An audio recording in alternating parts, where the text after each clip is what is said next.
అస్సాంలోని నీలాంచల కొండలపై ఉన్న కామాక్షి దేవాలయం అష్టాదశ మహాశక్తి పీఠాలలో ఒకటి.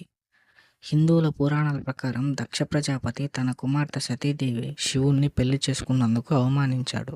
ఆ అవమానాన్ని తట్టుకోలేక సతీదేవి యజ్ఞయాగంలో పడి ఆత్మహత్య చేసుకుంటుంది. శివుడు ఆమె శవాన్ని భుజంపై వేసుకుని ఆకాశంలో ప్రళయ నృత్యం చేస్తుండగా విష్ణువు శివుణ్ణి శాంతింపచేయడానికి తన సుదర్శన చక్రంతో సతీదేవి శరీరాన్ని 51 భాగాలుగా ఖండించాడు.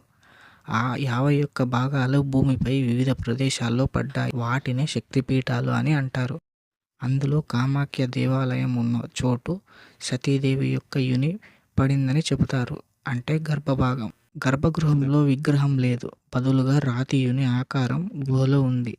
అందులో ఎల్లప్పుడూ నీరు ప్రవహిస్తూనే ఉంటుంది. ప్రతి సంవత్సరం జూన్ నెలలో అంబోబాచి మేళ సమయంలో కామాఖ్యదేవి గర్భగృహంలో యుని రాతిపై వస్త్రం ఉంచుతారు.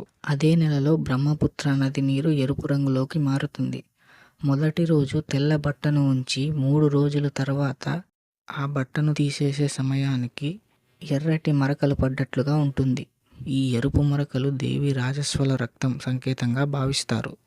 ఆ బట్టను చిన్న ముక్కలుగా కత్తిరించి భక్తులకు ప్రసాదంగా ఇస్తారు. ఈ వస్త్రాన్ని రక్తభస్రం లేదా అంగభస్రం అంటారు.